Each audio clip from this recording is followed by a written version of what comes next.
Arc 3, Episode 1 of the DNR podcast is brought to you today by the lovely folks over at Patreon. We are right now currently at DragonCon, and we are filming everything we can to give you guys a behind-the-scenes look at what it's like to go to the con if you couldn't go. We'll be posting that stuff throughout the month of September and probably into October, so swing by patreon.com/DANDR to find out more.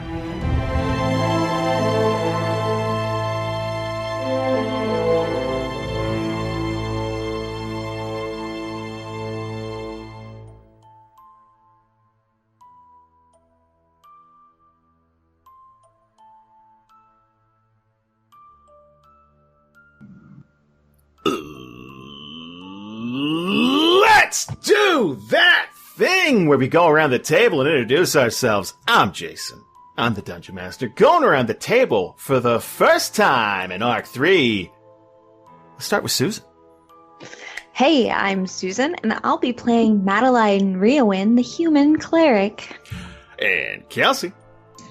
I'm Kelsey, and I'll be playing Aster, the elf archer. And Xavier.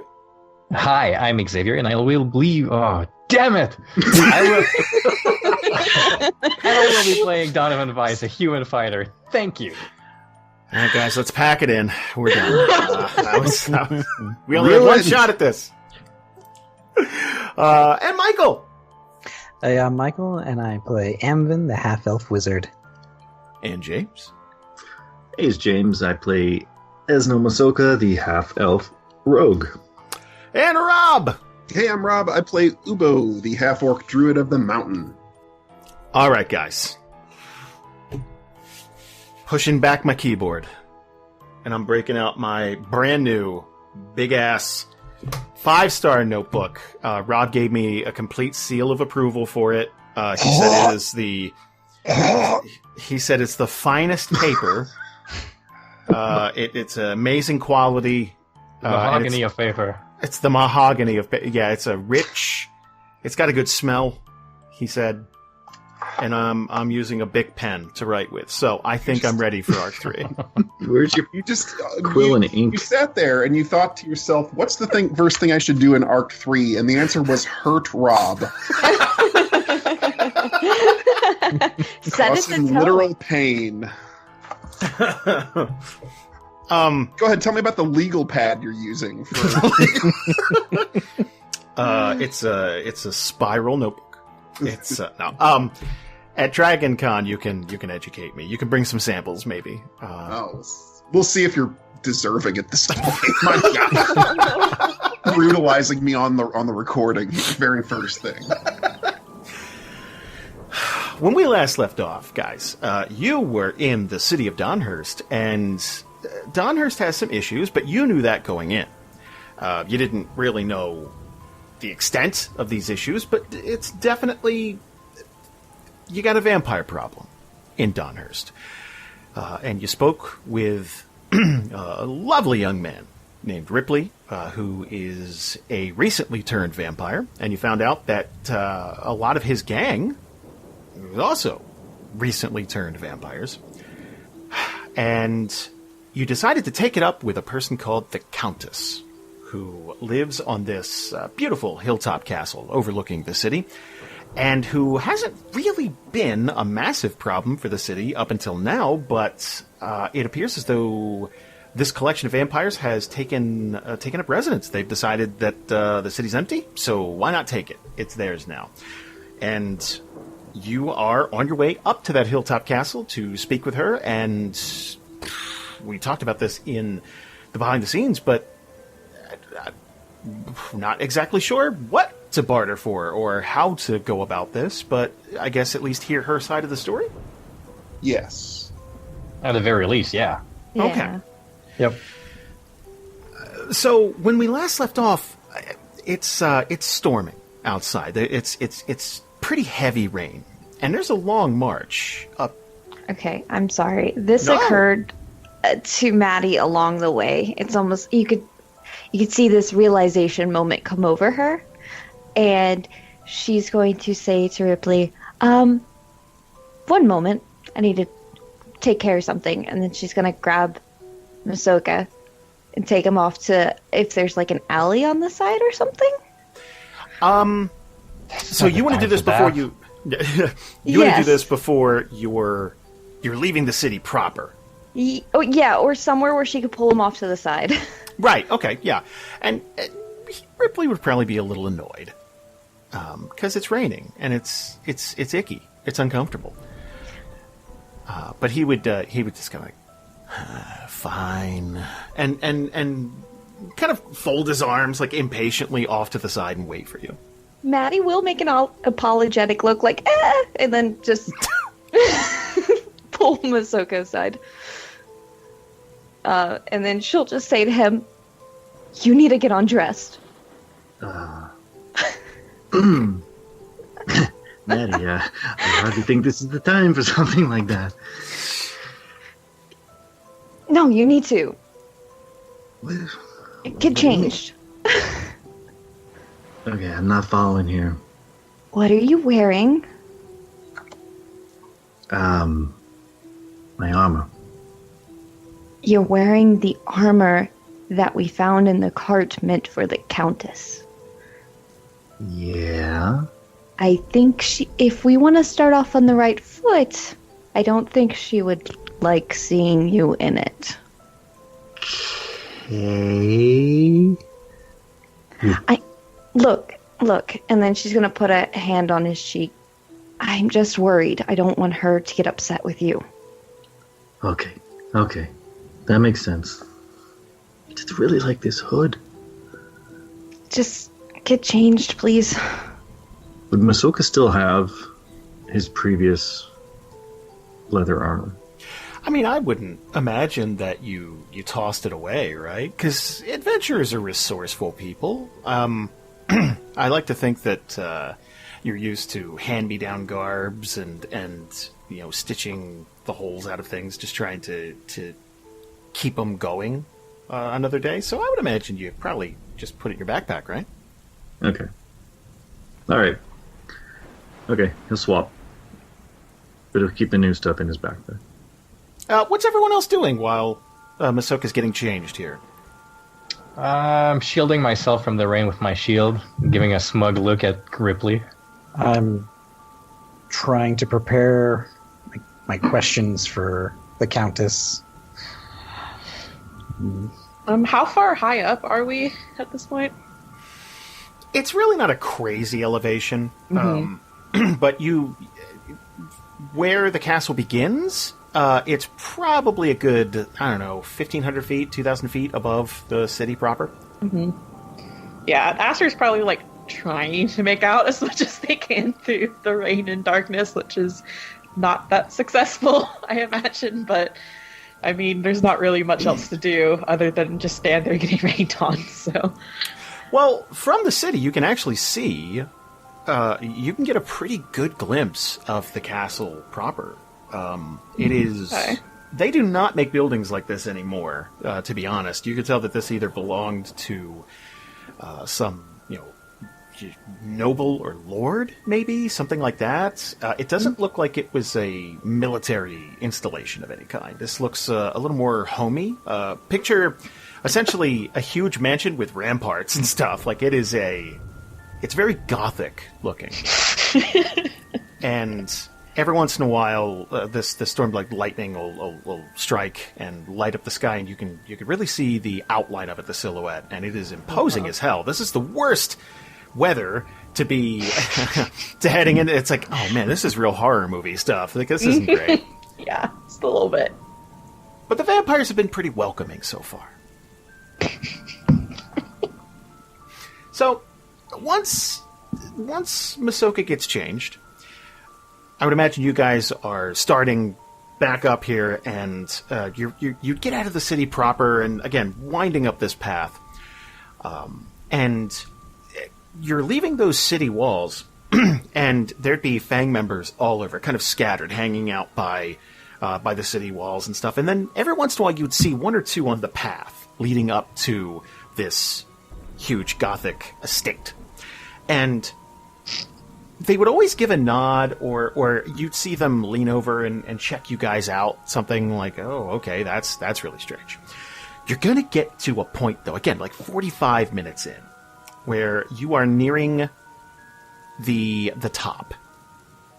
And this path is going to widen quite a bit, and there's this wrought iron fencing surrounding this huge manor.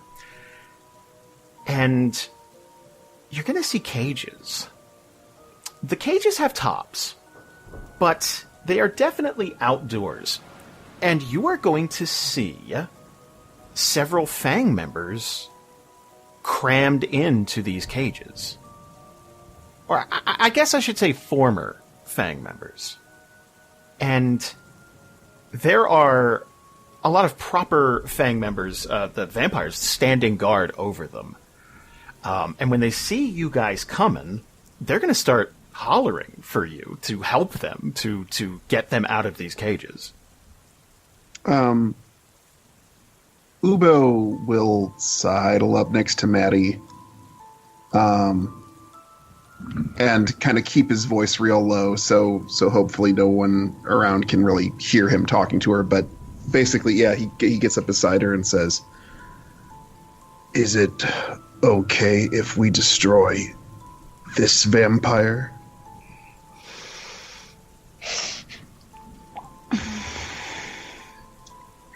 It seems like this wouldn't be the time. It seems she has too many forces around us, Ubo. If we were to attack her, I don't think we'd make it out.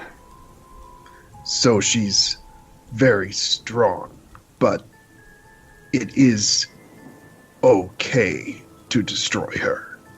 Not like the other vampires in the other town. Let's judge her character first. Let's see what she's made of. Ubo looks back over at the cages and says, "I think I am done judging."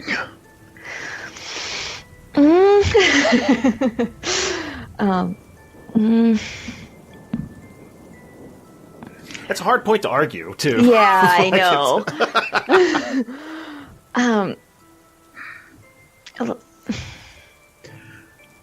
We need. I will not attack unless someone else signals. Okay, that sounds like a plan, but we also have to be able to get out. So let's keep that in mind, okay? Ubo just nods and keeps looking over at the caged, suffering Fang members. Maddie will do the same too. As soon as the conversation's done, nod and then look at the cages. Yeah, Donovan's gonna point at him and look at Ripley and go what's all this about now? Well, a lot of us, we got moved up the ranks. We got to change, but some of us, we had to draw the short straws. We all gotta eat, you know. How's it decided? He's gonna look to everyone else. Well, I told him that there was a lottery. I just picked the ones I didn't like. And he's gonna kind of give everybody a wave, come on, I'll take you to the castle. Let's go. Was that decision up to you entirely? You could tell he's trying not to dodge questions, right? But he's trying to just look, I try not to talk about this in front of the guys, because, well, I am the mayor. I see. And as mayor, will you ensure that we won't become the next ones in cages? Madam, you wound me.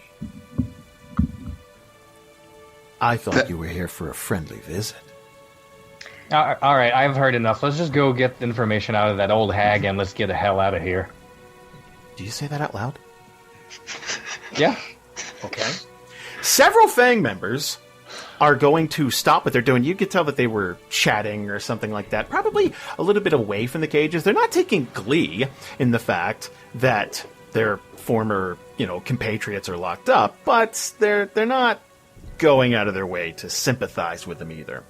And they're going to stop and they're going to look up. And Ripley's going to pause. You really might want to watch that kind of talk. Sure thing, Mayor. And he's going to give you a forced smile, like, uh-huh. And he's going to give, like, the welcoming, like, motion toward, it's like, okay, through the fence, let's go. And you're going to see these huge double doors on this porch. You'd have to walk up a good 5 or 6 steps, and it is, honestly, for as bad a rap as the Countess gets, and as bad as you would figure someone like that would live, this castle is in immaculate condition. It's honestly a little weird, unless she has groundskeepers or handy people, like, fixing stuff up. Like, it should not be in this good shape. But yeah, there are these gorgeous columns on either side of the porch here, holding up the structure above, so that you can kind of, bang your feet off, get dry, that type of thing, or at least shake off a little bit like dogs. Do I sense any magic or arcane coming from any of that? Good lord, give me an Arcana check. Let's see what Anvin will be sensing coming up to this castle. All right. Oh, homina. Excellent first roll. That's 25 for everybody at home. If reaching out feelers in Theria works like a Geiger counter for magic, Anvin would just be getting huge spikes coming from everywhere. There is a weird vibe coming off of this place. Like, there's not any one source of magic that you would say is coming off of something, like, oh, that artifact, or oh, this gate, or oh, this person has a lot of magical attunement. It's all over. Like, if you were looking at, like, a Google Maps type of thing, there'd just be like, bup, bup, bup, bup, like there'd be little red dots everywhere. So I'll saddle up next to Donovan and Maddie. I don't know where we are walking, but I feel there's a lot of arcane magic everywhere. Be on your toes. Watch where you step. Be careful. All right, got it. Thanks, man. Thing, though, is this Countess, she knows how to live, though. Question. Yes. On our way through the yard with these cages and that, I want to see, or I'd like to try and tell, how many cages there are, which ones have the big guys, and how easy do the locks look. Okay. So when you say big guys, are you talking about inside or outside? Like, if anyone in the cage appears to be built, or is bigger. Mm-hmm. Point being, if something were to happen, then he would try to let them out first. Oh, gotcha. Okay. Give me a perception check. Okay. Oh, that was 18. almost a 1. Okay. Yeah, I saw that. So I imagine this is you just kind of scanning the area, taking it all in while you're walking through this little courtyard. So there are several cages, and they look to be kind of makeshift, almost like shark cages. The way they're built, they're very vertical. Okay. It's not a very humane way to keep your food, I guess, is the best way to put this. The people in here are packed in, so it looks to be that there are 6 cages lined up, and there are at least 7 people crammed into each one. They can, if they cannot all lay down. Basically, that's where we're at. Like, they are really jammed in there. They're like sardines. These locks don't appear to be incredibly tough. Kind of giving them a quick once over. There's nothing about them that looks particularly difficult to crack. Like, you figure if you got a couple of seconds with them, you could probably get these open. Perfect. And the cages in the middle seem to have the most, I guess, able-bodied, the most fit people. They're all fairly fit, but some of them look to be real drunks or drug addicts, and they're not exactly getting their fix right now, so some of them appear to be more worse for wear, and some of them have bite marks. Bite mark doesn't necessarily mean will be turned, though, right? Exactly. Yeah. In all likelihood, this may be a person who they tried to turn and couldn't, so they just figured, oh, well, you're just a blood bag now, and they put him in a cage. Okay. Perfect. Good info. So, leading you up to these double doors, the doors are going to open, seemingly by themselves. And Ripley is going to walk up onto the porch here and kind of shake off. He's got this ratty mane going on, and the rain is not helping that look. He kind of looks like a rat. And he's going to gesture into the house. All right, this is where I leave you. As we all just stare blankly.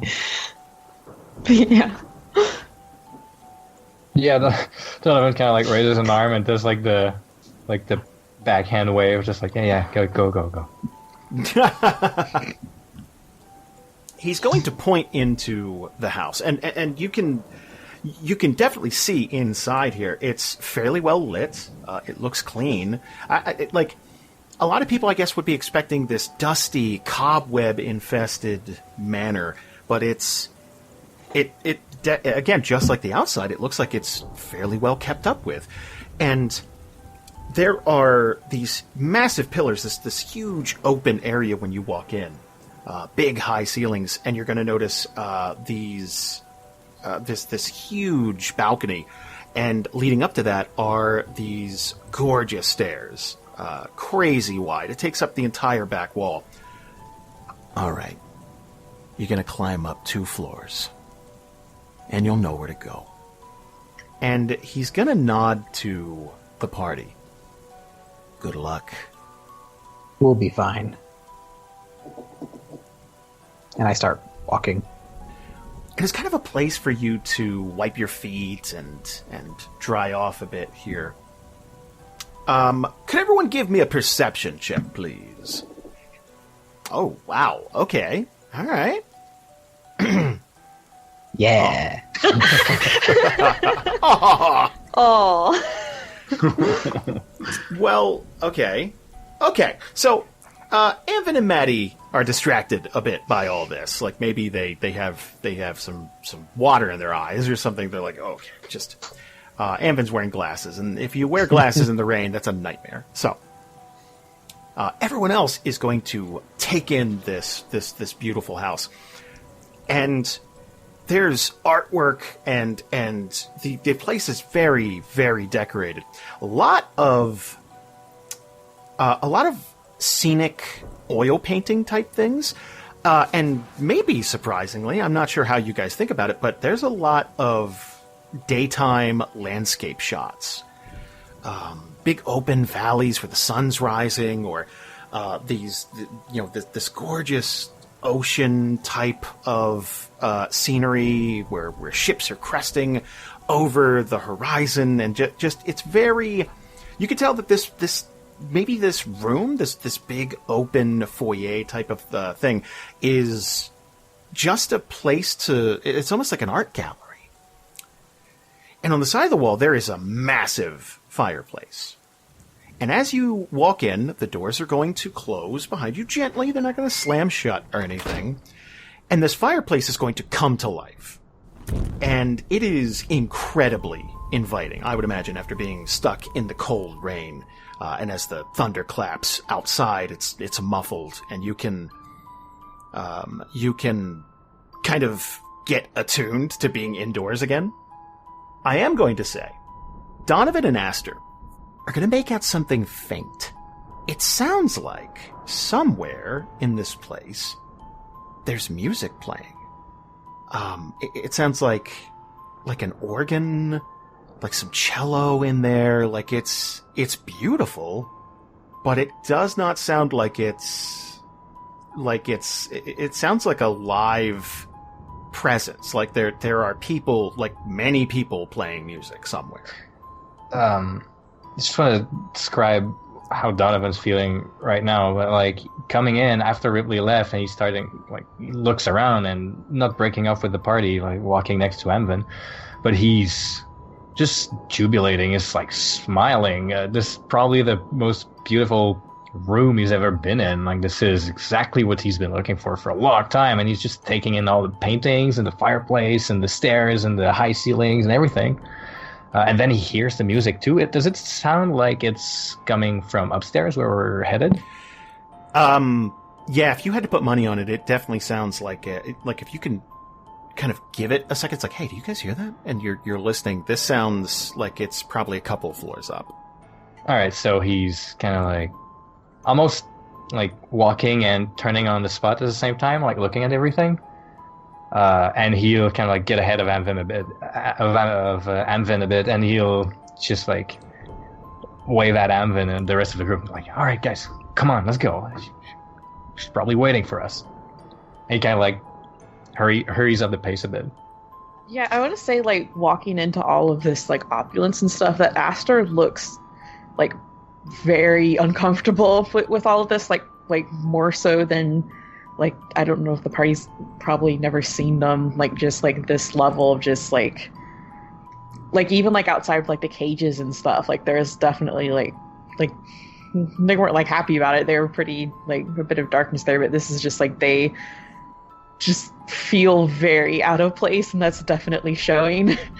Like, they're just kind of, like, gonna follow along with the rest of them, but just kind of a bit, not quite nervous, but definitely this is uncomfortable. Donovan will notice that, and he'll go back down a few stairs and kind of like grab Aster by the shoulders and go like, come on, you're here to protect us. Let's go. I don't think anyone here really needs protecting, but okay. I'd say Masoka's taking everything in, looking at everything that's just so expensive. And Oh no. No. No. As they're walking, but he's just running his hand over whatever's within arm's length, just like touching and admiring the. I think he would even like make a comment to Donovan, like, if this thing goes south and we come up on top, this is our house. Amvin finishes cleaning his glasses with a cloth. That's gone. I wonder if the magic is connected to her, and if this would still be like this if she isn't. But let's not plan on taking anyone down while inside their home. Let's be cautious first. Of course. Pity. Ubo keeps walking. Yeah, powers like Maddie's sure would be handy right now. Funny you should say that, because I think Maddie was just making a silent prayer over her holy symbol real quick. Just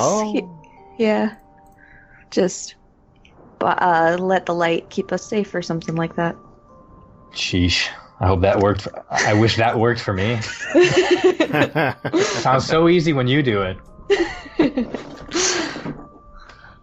So, as you walk in here and kind of really explore this space, it's going to dawn on you, maybe Aster would think of it first, but no one lives like this. Like, this is almost cartoonish. Like, there might be 3 or 4 people on the planet that have this much space and this many possessions, this kind of home. This is eerie. I think most people would be gravely uncomfortable if they were handed all this at once. They wouldn't know what to do with it. And your voices are going to carry and echo, bounce off the room and come back to you. It's massive. You're going to notice that there there's food prepared. Not a banquet or anything, but there are sort of makeshift sandwiches or things to make sandwiches, like a platter of meats and cheeses, and they are arranged on this table with wine. Did we arrive in a room, or is this just like in the hall? It's like think of it as kind of a grand hall type of thing. So there's a long dining table set up. It's somewhat near that fireplace area. Yeah, I'm not trusting that. Ubo keeps walking. Do I feel any concentration of magic from this, or like any weirdness? I guess I could maybe try to see if this just appeared, like conjuration kind of thing, or trying to find some like, okay, why is there food here? Vampires don't eat food. Right. Where did this come from? Like, Yeah. trying to get a gauge on it. Is it on the level, basically? Yeah. Well, to answer your question, if you were to kind of inspect this, check it out, it's real. Like it's not an illusion to start off with, and it definitely, this looks prepared. Like someone was expecting you, maybe? Oh, that's unsettling. Can I tell how long it's been out? This looks to be pretty damn fresh. Like, maybe it was put out an hour or two ago. Ooh, okay. Well, it would be rude to turn that down. Yeah, it's like, how hungry would we be right now? I mean, you tell me. It is in the evening. I'm not hungry, I'm thirsty. And Donovan just grabs a cup of wine. Doesn't drink it yet, but he'll be walking around with it. Sure. If there's like a turkey or something there, Masoka could probably grab like a turkey leg and just start munching on it. But you know that any of this could be laced with something, right? I do. Sorry, Masoka. Can't argue with my stomach. All right.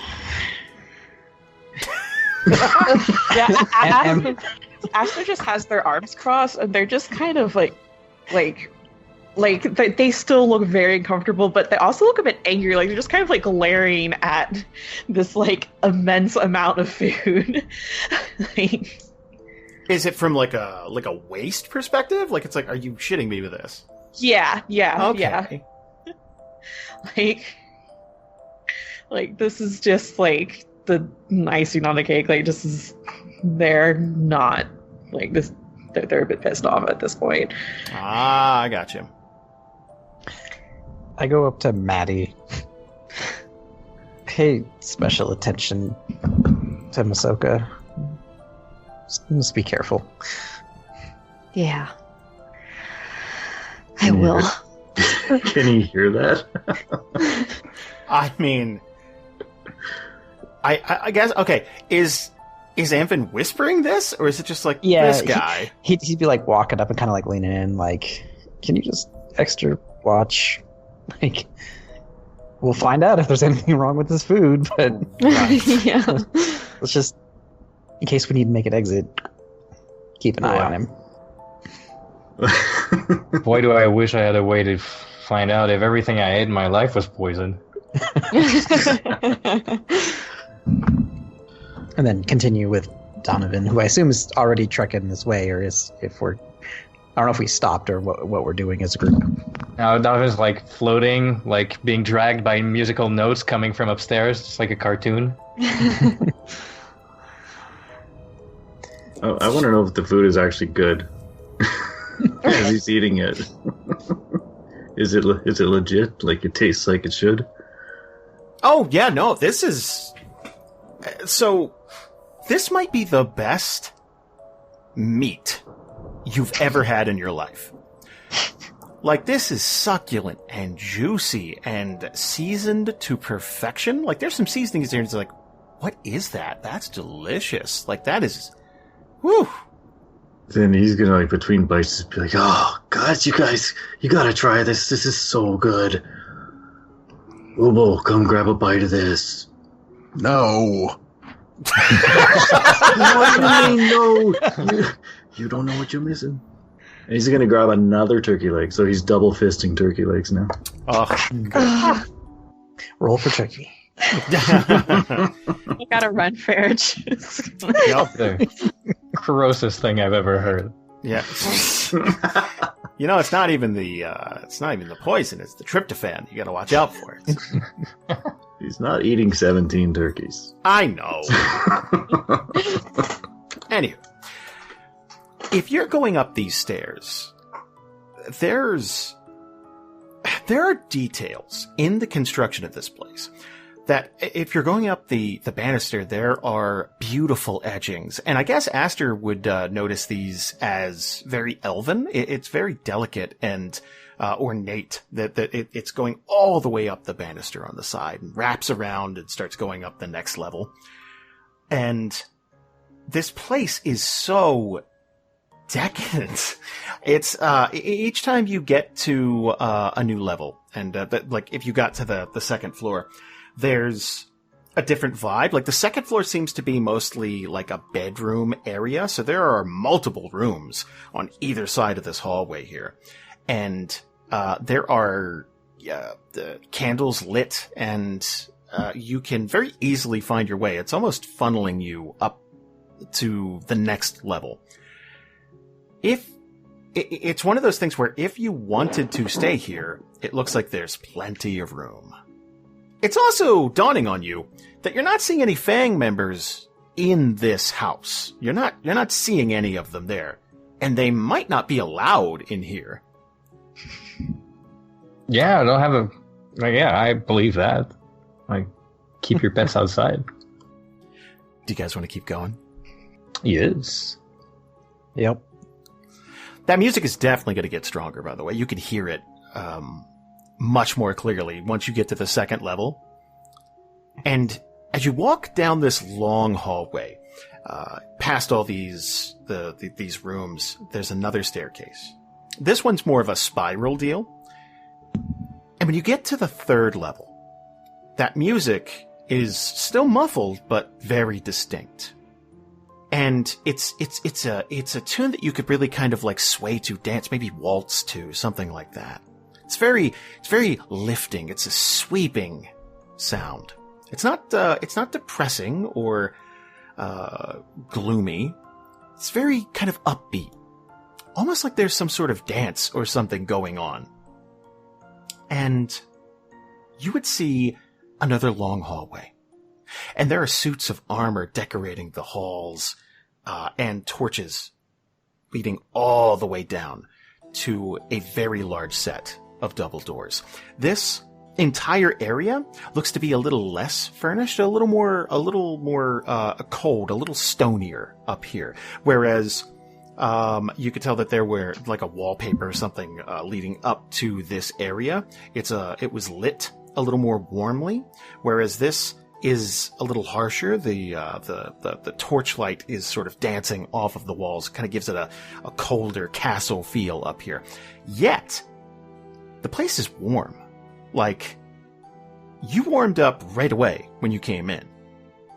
Which, if you have traveled anywhere and have been rained on, and I think a lot of establishments, even inns in towns, they're a little drafty. They're a little, people come in, people leave, and every time they do that, there's a cold wind that kind of whips through, and it gets in your bones. This, beyond your clothing being wet, like you feel okay. Like you're pretty warm.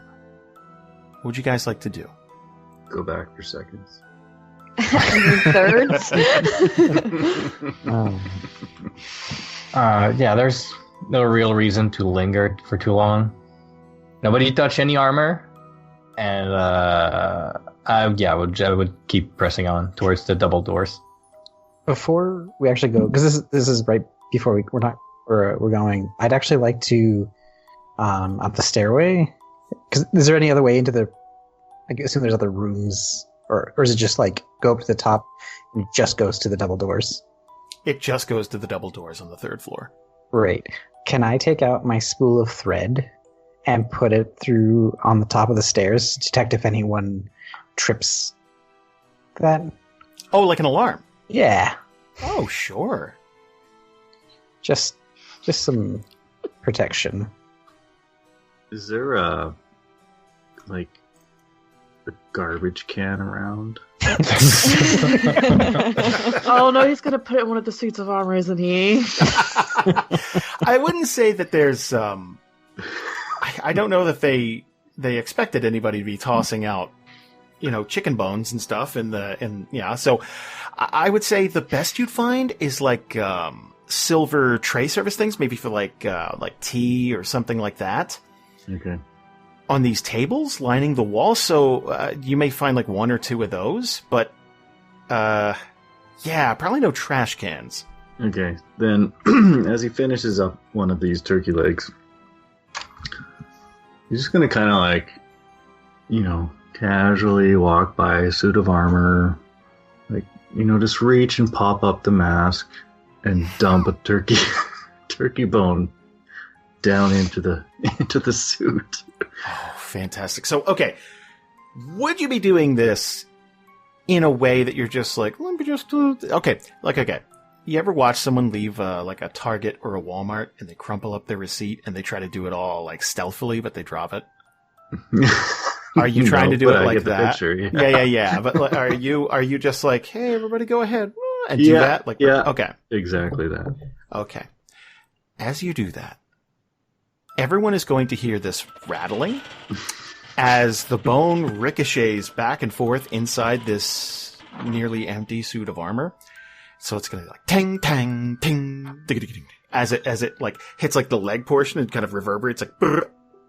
And I would say it's not like a deafening, it's not like loud, but it's loud enough for everyone to go, what? Like, I think it's one of those things. Maybe everyone's on edge a bit, like they don't trust this situation. Yeah, Aster's gonna actually kind of like laugh, like very like suddenly, just kind of like startled, just like.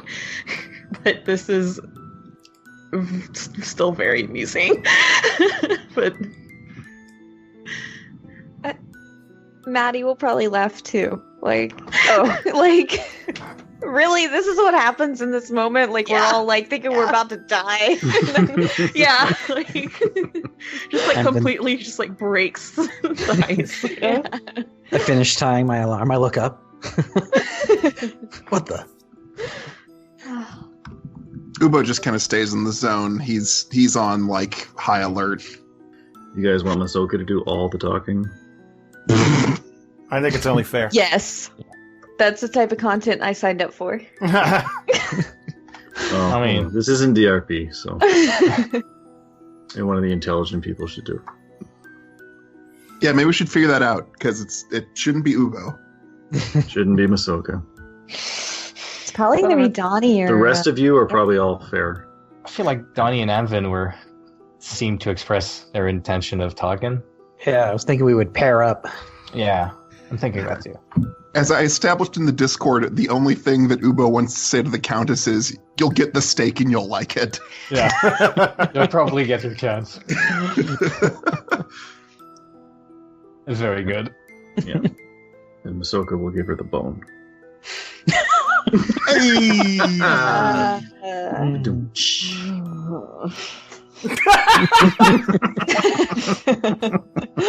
And that's when Kelsey left. That was it. That's the best reaction I could have hoped for. Hey, you're the one who wrote the best meat you've ever had in your mouth. That's fair, actually. I don't think you get to have the high ground anymore. I was like, whoa. Expect Kelsey to say that. It's great. I'll look at Donovan. You ready for this? Yeah, let's go. Let's go tell her what we think. And then he's gonna grab, if he's strong enough, he's gonna grab both door handles and kind of like push it forward at the same time, or pull them towards him. If it's a push or pull situation. You get stuck. I hope I don't do the wrong one, so it's not embarrassing. You know what? Maybe they swing both ways. You may...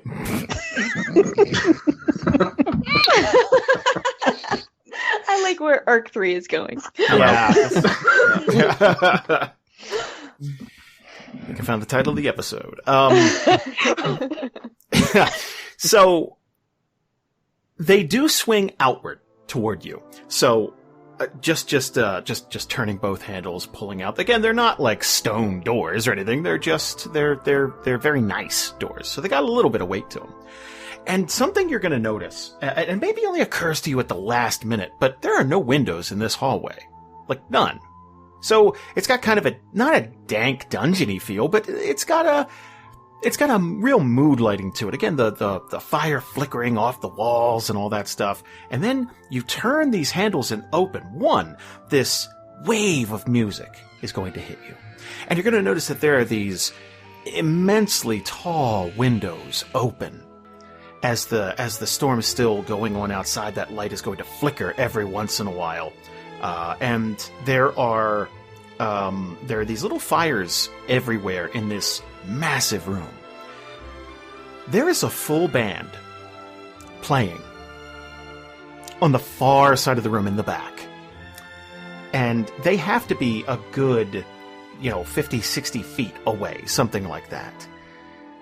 And they all look very... Well, give me a perception check, everyone.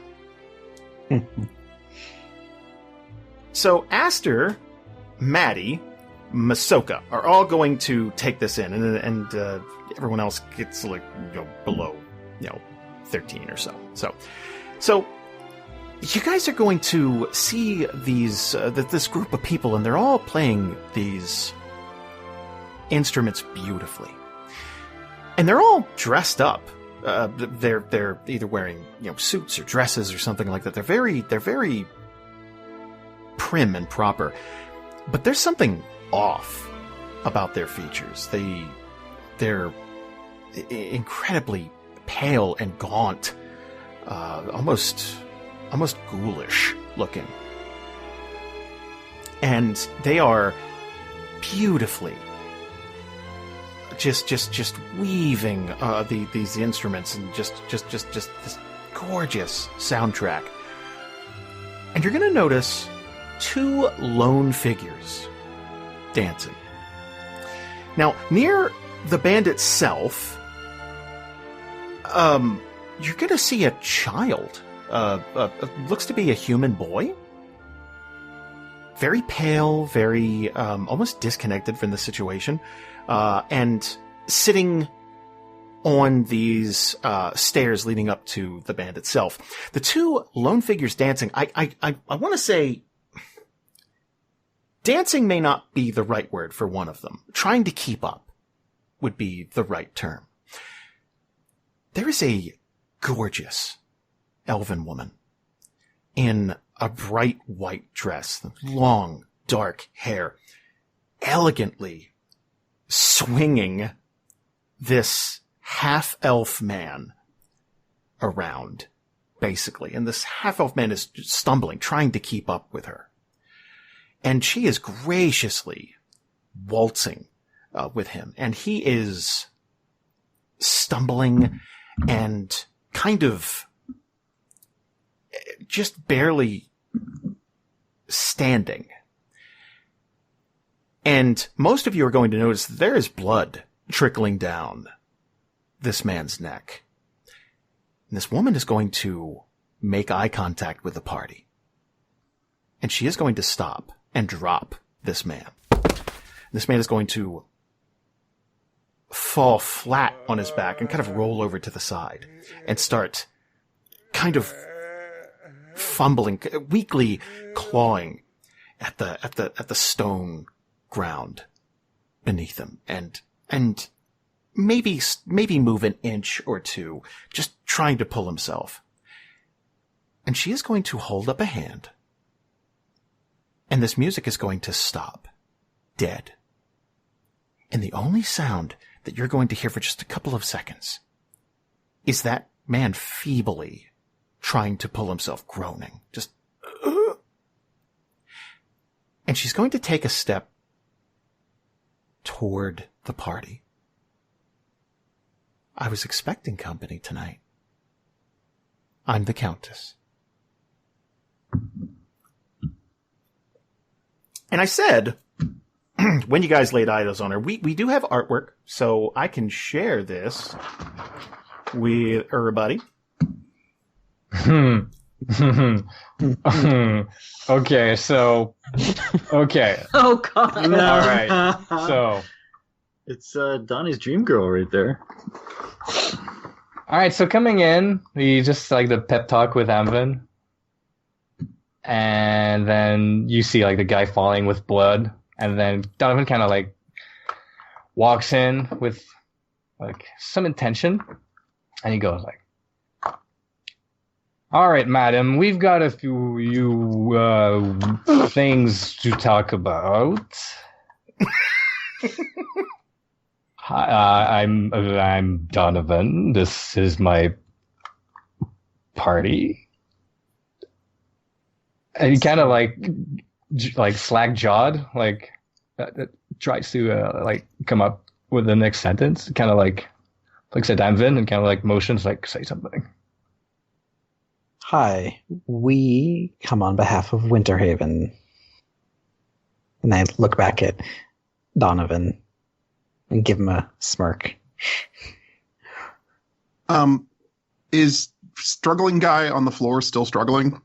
Oh, absolutely. Ubo legit just casts healing word across the room. Interesting. Okay. So that dude's going to heal a D4 plus 4. Okay. Give it to me. Oh, 5. well, okay. 5. Take that 5. So he's still laying there, but that wound is going to close up on him, and he is going to stabilize at the very least, and probably lay there for a moment, collecting himself. And by the when he casts that healing word, Ubo just like dead stares the Countess while he does it. Like he's looking at the Countess and casting the spell at the dude. Yeah, it's a bit of a spectacle, right? You know, your hand glows, it's not stealthy when you cast spells. Yeah. So, yeah, he is going to stop struggling and probably maybe roll over and sit up a little bit and lean against one of these pillars. Mm-hmm. And she's going to look at Ubo. Thank you so much. And she's going to hold a hand out to Amvin. It's an absolute pleasure to meet all of you. As in, like, the take her hand kind of thing? Oh, yes. Oh, okay. Very elegant. Well, trained in this, Amvin replies in kind. You hold your hand out so she can kiss it? Or? No, I mean, okay. I do the right thing where No, I want to be top dog here, and you... Okay! The kissing protocol gets real confused and you guys just make out with each other. Talk about diplomacy. We're good. Okay. Yeah, the pact is made. So he actually takes... I don't know, how far away is she from the group at the moment? Again, she took a step toward you guys, so the gap is pretty close. You're not screaming, back and forth in this big hall. Okay. Well, Amvin approaches and does the right diplomat thing, and even though he's definitely like, well, this could get me killed, but there's a lot of things that could, so this is the least worst thing that could happen. So he kisses her hand, and we never had a name for us. This is my party. We come. Do you want to here... come up with a name on the spot? We could use a random name generator. What do you want to do? Oh man. Well, Amvin would have to like make it up on the spot because we don't have one. I'll give you an option. Okay. Oh, no. I love this. You could just go, oh, this is my party. And that's fine. You could also make up a name right on the spot. And that would be good too. It would kind of signify that you're a group, right? You have an allegiance to each other, or you could tell me to open up this little random name generator I have right now. And that would be a simulation of the first name that pops into Amvin's head, because he wants to come off like, it's like, hey, man, and I'll give you a +2 to your diplomacy checks. Oh God. Guys, I really want to do that. Yeah, I do don't. it. I think we can't not. Or your other I mean, option is just like it would only be to her, so Yeah. can And name if we stuff don't- you see in the room. Or the cello blood hair. Yes. We're the boy, candle tortures. turkey's phone. Yeah, we're the turkey and armors. We are the dawn of 1,000 steaks. That should go over Garlic well. scented. Yeah. Called Blade the movie. Alright, roll that table. Oh, don't be extorted for a bonus, you guys. This can make us look like buffoons. Come on. I believe in the cards. How about this? I'll take a vote in the chat. Okay. Let's use those features. Sorry, Rob. Yeah, I know how this is going, but I need to be on the record as saying. But it needs to. We are a diplomatic society, so. I want to be on What- record saying this is going to be great. Yeah. So I'm all about this. give me a check mark if you agree, and an X if you don't. How do Oh. I? There we go. Yeah. Let it know. Let it know that I'm on the record as rejecting the buffoonery name generator. That's You totally, watch. This is going to be in character for you. Single too, man. so that's good. this is going to set the tone, and it's going to just be clown bait here. Oh, wait. You gotta own it, whatever it Sorry, is, did it's you own. miss everything else that's happened so far? Yeah. Okay. Bait, clown, bait. You have a point, Kelsey. Okay. Here's what I'd like. Here's what I'd like you to do. I want 3 of you to do me a favor and roll a d10 each. Now, I'm gonna pick 3 of them. Maddie, give me a d10. Okay. Okay. 9. 9. Okay. You know what? Xavier, give me a d10. 3. Excellent. And finally, Michael, give me a d10. Alrighty. 3. Okay, I'm putting this together now. System. Own it. Is it the number of times that he clicks the generate button? 9 was Are you pretty ready? high. The Fearless Titans. Oh yeah. Oh, yeah. Tough. Tacky but effective. Sounds like a DC group. It does. Yes. Teen Titan. Yeah, wait for next arc or where Fearless Titans go. Oh, no, don't do that. I expected that to go worse. That's actually That's it's not a bad. It's a mediocre name, but it does not embarrass us. Yeah. It's no Big Turtle Boys. Wow, I'll take that. Whew, deep cut. Alright. Alright. We are the Fearless Titans. What? Yeah. Ash was gonna like squint, Since and when? they're gonna whisper over to Maddie. Just, did we discuss this? Like, Did I miss a vote? yeah. Maddie has a confused look on her face too, like, I can't, no? The Donovan steps in like, that's right, we're the Fearless Titans. He's like, whew. Yeah, I was expecting, we're Anvin Yamil and the boys. Like, we're just...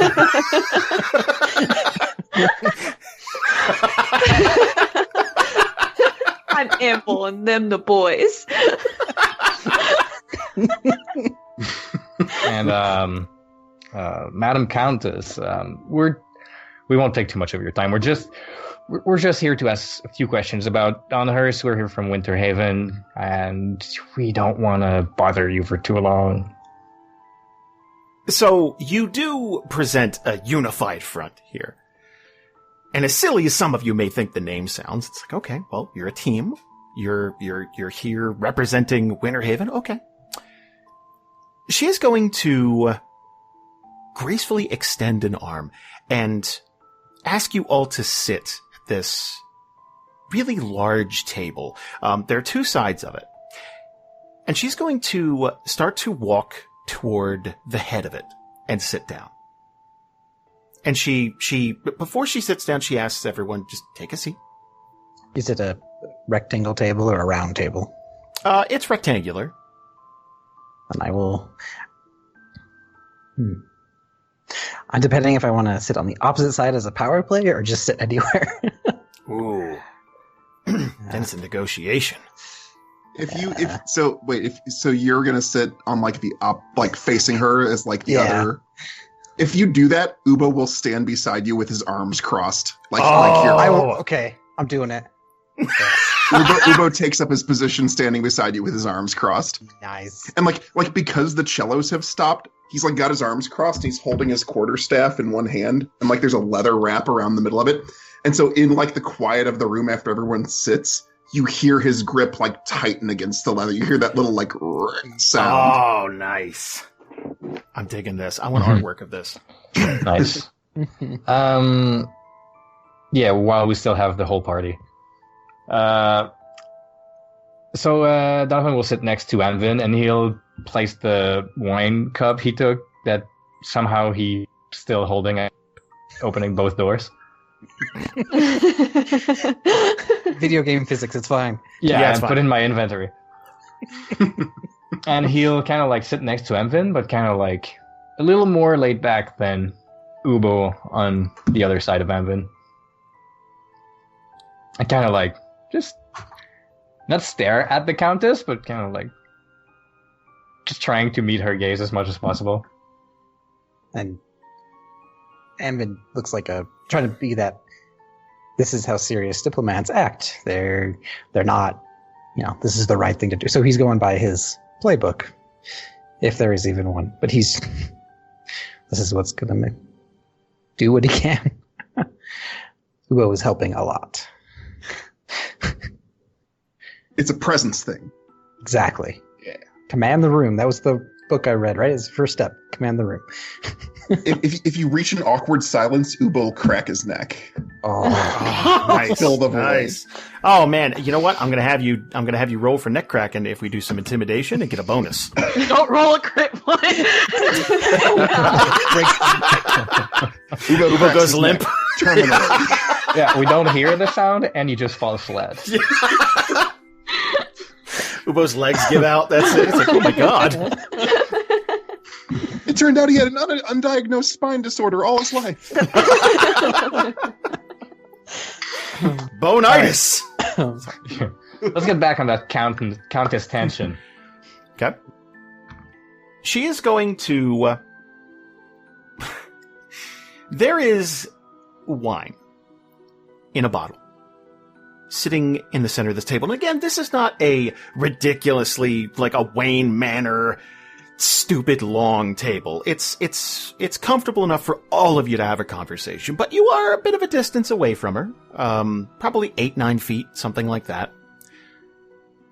And there is a red liquid in her cup. And she is going to drink from it. We've had quite a few visitors over the last couple of weeks. You said you're from Winterhaven. correct. I would imagine they're all quite concerned there.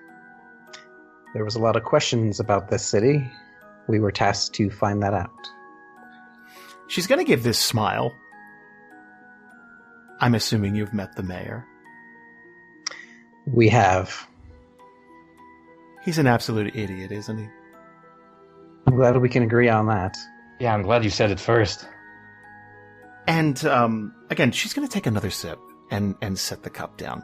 And that's about the time that this child is going to come running up to the table and stand just behind her chair. Her chair's got this high back. A lot of these, the two seats on the end primarily, but all of them have high backs to them.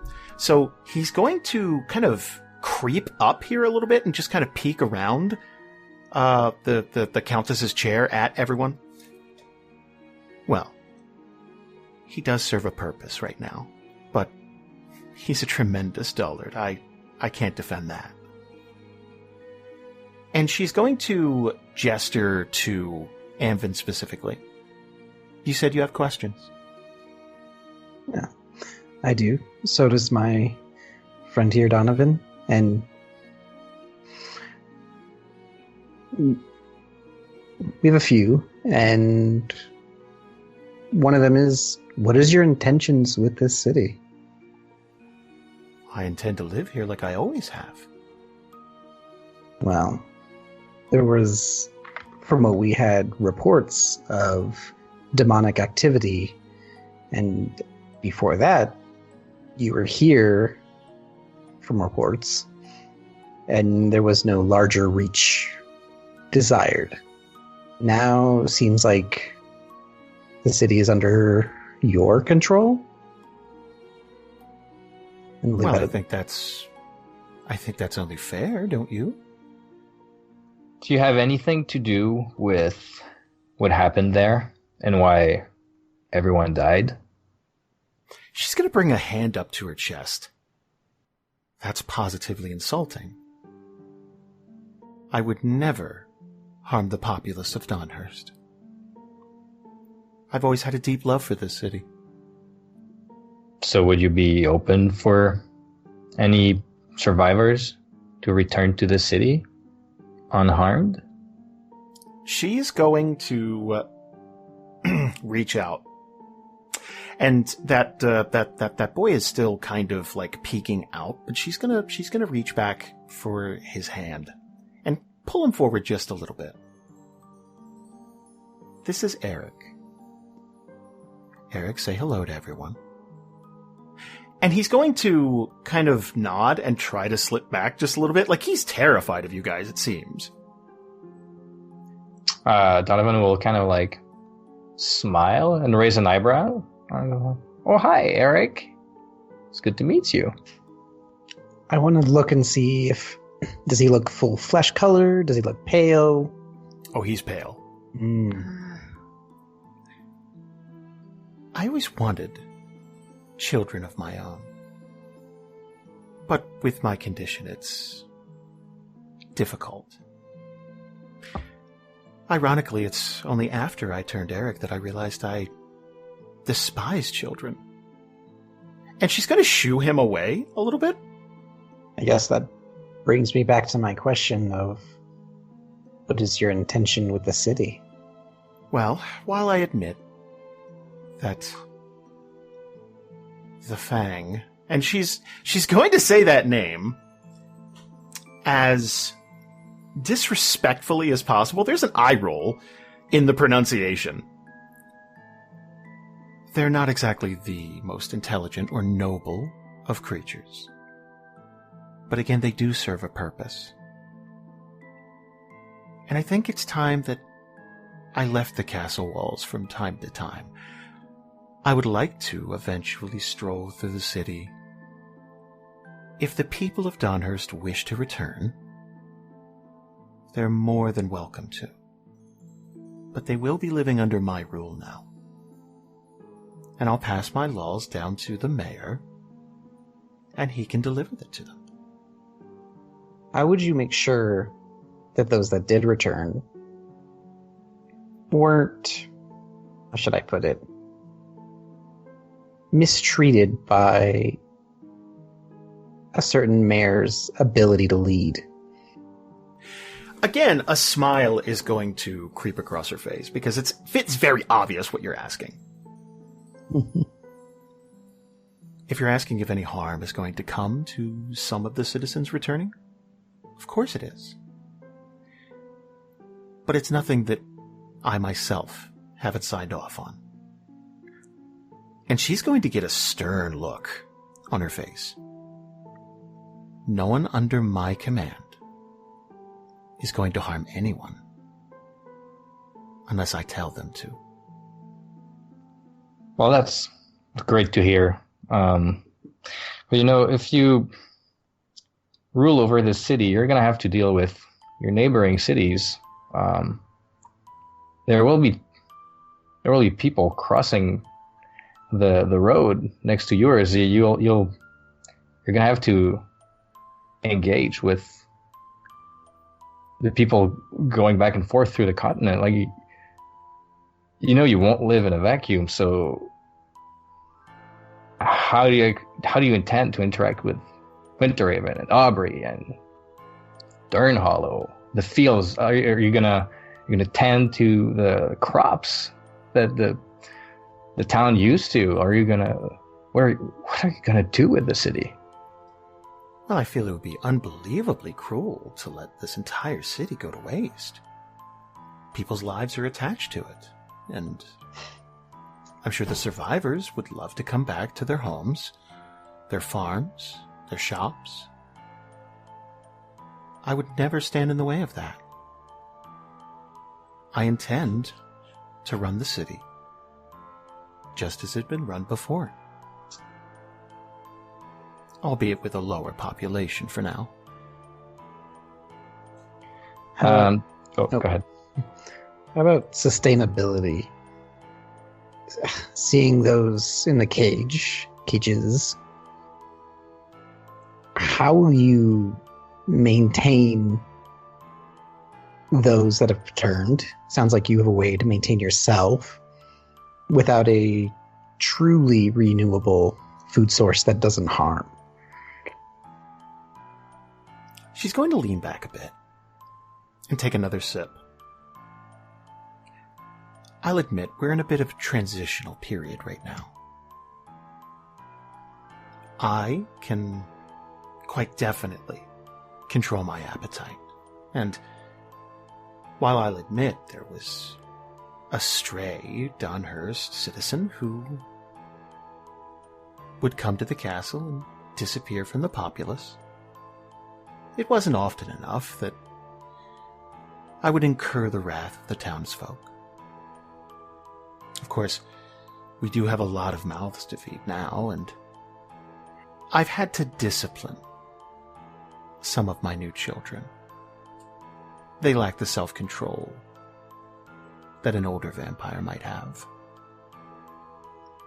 Rest assured, I'm doing everything in my power to make sure that our food source doesn't run dry. And she is staring unblinkingly at Amvin as she's saying this. Trying to keep eye contact, but I'm pretty sure it's like, because she's like ancient, right? Or very old, it seems. She's very old. So it's that like constant like stare down. Would you mind if I asked you a question? By all means. She's going to swivel her head over to Donovan. Are you wearing the Kirkland Sumner's armor? Wow. Can't believe someone recognized it. Yes. Yes, I am in fact wearing Kirkland Sumner. He looks over at Maddie. We're both from Aubrey, so we're open to the idea of living in society with vampires. We're open to what you have to say. I must say I was very surprised to hear that. Aubrey, I mean. They've had a, shall we say, definitive stance on my kind for a very long time. It seemed like overnight they were allowing them to live within their city walls. Donovan looks over at Maddie because he doesn't have the part of the story. When the monsters, and she'll make a quotation, show that they aren't that, and that they have sense and want to live among the populace, and give us cause to believe that they will live within the parameters of society, we gave them that chance. And they have continuously proven that they were able to do so. So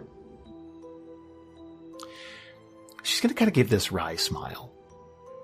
Well, You'd be surprised at how mannerly someone could be when they're not being hunted. Yes, I honestly count them among my friends. Jonathan and Selena are good friends of mine. Well, that's very good to hear. I'm hoping you and I can become wonderful friends as well. I hope that we could reach that point as well. But she's been like eyeing the child. Ah. Like just like sidelong glances. Yeah, I kind of wanted to say, like, just for the record, when I found out she turned a child, Ahsoka's been very uncomfortable. Kind of squirming, like wants to do something, but knows they probably can't, which just makes him even more angry. Mm-hmm. She's going to look at Ubo, but addressing the party. I'm sensing some tension, which, all things considered, is to be expected. But I'm wondering what I can do to assuage your fears. What message could I have you bring back to the people of Winterhaven that would help you put all of this behind you? Is she asking Ubo or just asking the group? She's making eye contact with Ubo, but she's definitely speaking to everyone. Yeah, because Ubo just continues to watch her basically like she's, what I want to say, like he's guarding a prison, you know, just mean mugging her. Yeah. I don't know if words, anything you say, can prove your intention more than what action would. I think more time, dialogue, and lack of malice and as I look over at I assume that is the man asleep or like just on the other side, just laying there, or probably panting a little bit, like just trained. Or treatment of the people would have to be taken into consideration. It's not something that can be defined in one day, in one conversation, in one meal. And he'll, like, when he says meal, he like punctuates it. Right. She's going to pause. And she's going to look over at the man who's slumped against the pillar. And she's going to glance outside. I must say, this is becoming frustrating. I'm attempting to be diplomatic with you, but rest assured this is happening. I've made a decision on this matter, and I'm getting the vague impression from your party that you feel as though you get to sign off on this. Now, I could be jumping to conclusions, so please, correct me if I'm wrong. You are the one holding the power here. I'm just trying to create a form of communication. As Donovan here said earlier, there are other cities, places that will want to make sure there are trade routes and be able to create a path between the continent. And we just want to make sure we know if we're welcome or not. And we have no intention to cause any problem right now. She's going to take another sip. Well, I'll have you know that you are always welcome in my city. I would even be willing to sign some papers to that effect as a show of good faith. and I would let you know my full terms to allow the people of Donhurst and all travelers to visit the city. Would that help? I think it would be a very good start in our trust from both of us. There's not a part of you, any of you, and she's going to look at the table, that feels bad for him. And she'll point over to the man slumped against the pillar. Is there? You wanted to know what you could do to show a sign of good faith for us to trust you more? Let him leave with us. You wish to take him with you. May I ask why? It's not to pry, but I'm a little confused. I just want to see if your food source runs low.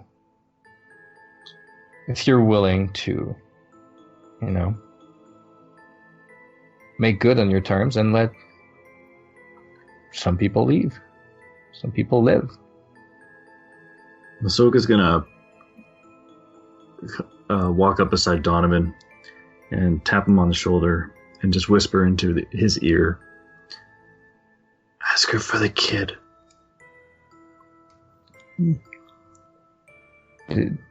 For him to leave with us? She doesn't like him anyway. He can grow up in Aubrey. Or what about Eric then? You seem to dislike him. We could take him off your hands. Let me see if I understand this. I've welcomed you into my city and my home. We speak with each other diplomatically. I offer you my assurance that only a small handful of people will have harm come to them. And you doubt me and ask for my son? And she's squinting at the party at this point. This is the closest, I would say, that she's come to looking upset. I'd say it's more of you said that you weren't, once you turned little Eric there, that you were not as fond as children.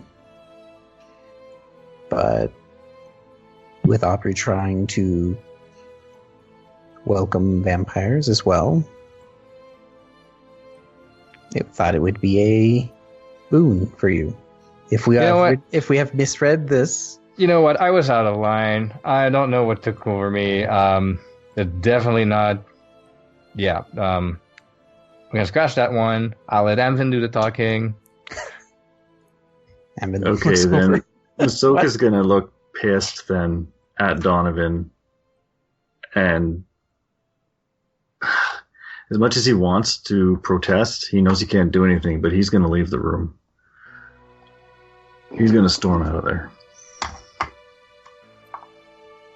And she'll give a glance to Masoka as he does that, but she won't stop him or anything.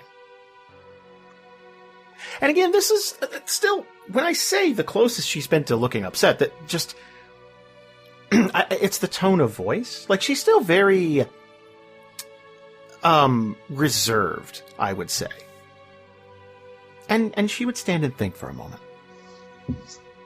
While she's thinking, I lean over to Donovan. Sometimes it's okay to push. It's kind of lets you. It's so we know we don't get walked over. We can do this together. Aster isn't gonna move, but when Masoka gets up and leaves, they're just kind of like eyeing the door. Like, oh, we can leave. We can just go. Maybe that's the clue here. Is that comforting? Like, it's... like, they don't know if they got up and left too. Would that make things worse or not? They're just very, very not happy with any of this and want to be gone.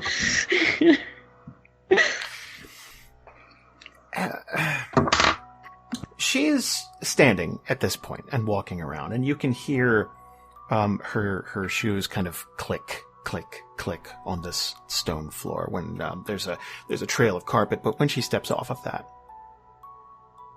I am willing to sacrifice for my city. The boy is my property, but I will allow him to leave with you if he so chooses. And she's walking around, away from the child at this point, and over to the man who is slumped near this pillar. And she's going to trace her fingers through his hair, almost like petting a dog. And then she's going to lean down and grab him by the back of the neck with her left hand and lift him clean into the air. And she's going to squeeze. And you're going to hear a crack. And she's going to toss the body 15 feet across the room and have it lay next to the table you're all sitting at. You can take him with you, too. I'm guessing he took more than half his health and damage. Yeah. Okay. Well, that's what I had. For the record, we're all afraid of dying here? Yeah. Or- Yes. Yes. Okay. Yep. And It's probably a good thing Masoka didn't see that. Yeah. Yep. Well, if she'd done it to a kid, that would have been just rage. So where's the child in the room? I would say he's hovering a few feet behind where she was sitting at the head of the table. So he's keeping an eye on the party at this point and not... Okay. Give me a perception check. 8. Okay. Donovan, can you give me an insight? yes. Oh, shit. Okay. So, Maddie would see where this kid is standing, but probably not get a good look at him, because, I mean, there's something going on over here. Donovan's gonna notice when she says you can take the kid, when you can take Eric, this kid's gonna look hurt. Probably a little misty-eyed. Donovan will kind of like lean towards him and say, "Hey, you don't have to if you don't want to." Give me a persuasion check. Oh, shit! 26. Ah, this poor kid. He's going... You could see that he's trying to mouth words, but he's a little broken up. And he's just going to solemnly nod at Donovan, like, yeah, I'll go with you. Hey, it's okay, bud. The Countess is going to walk toward the table and place her hands on the side of it and lean over. The people of Donhurst have 1 month to move back. 5% of the populace will deliver themselves to my manor and never be seen in the city again. That is the tax for living in the new Donhurst. Yeah, we'll make sure to relay the information. Ammon Maddie? writes down the terms in his book. Maddie's gonna stand up at this point and say she's gonna like give a little bow. Thank you, Madam Countess, for allowing us the courtesy into your home. And then she's been like eyeing the door too, because she's like, oh man, Masoka's by himself in a city full of vampires. Did he trip my alarm? Did he leave, or is he just outside? He's a rogue. There's no way. Well, okay. Yeah, no. Normally, I would say there'd be a check or something, but you watched him put it up. If you trip over that, good lord. I don't think he left the building. He just left. Did you go down the stairs, basically? Because Or when you they just, come back out, he's going to be like, "What the fuck?" Right. So yeah, Donovan's gonna fireman carry the body that's on the ground. I take it you're all leaving? Absolutely. Okay. Hamvin stands up. Appreciate your time. I will have this delivered.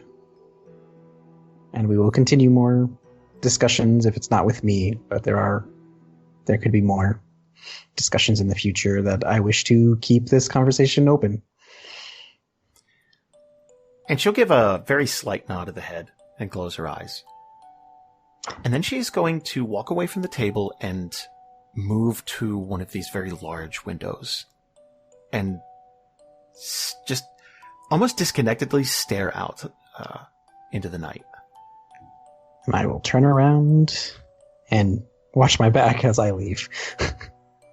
And if the kid isn't following, I would try to guide him to come with us. I think he would stick close to Donovan, Yeah. but there'd be a couple of times where he would pause, like he's... Okay, this is incredibly sad. Like he's waiting for this woman to stop him, and she never does. She doesn't even acknowledge. Hey, don't worry, we'll come visit often. We'll introduce you to Jonathan and the other one.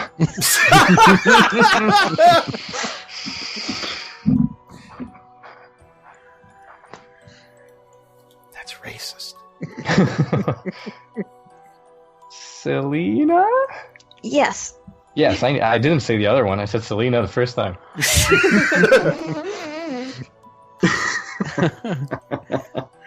And Yeah, Yeah, it'll go be ahead, okay. It's just trying to reassure him and like, yeah, I'm gonna stick with him. yeah, and this kid would probably reach out to take Donnie's hand. Yeah, Kind of resigned to the fact that it's like, oh, okay, that this is happening. And he would walk out with Donnie and the group. And if you all leave this room, the doors will close behind you. And very gently, you're going to hear that music pick back up again, but it's not a jaunty dancing waltz type of tune. It's much more brooding. Diplomacy is a game of compromise. I guess we're just making our way through the house back toward the entrance to leave. Yep. I would say, yeah, I would say yeah, and it seems like you guys are maybe hoofing it out, like you're moving fairly quickly. Yes. Let me just say that when they come out of the room, Soka would start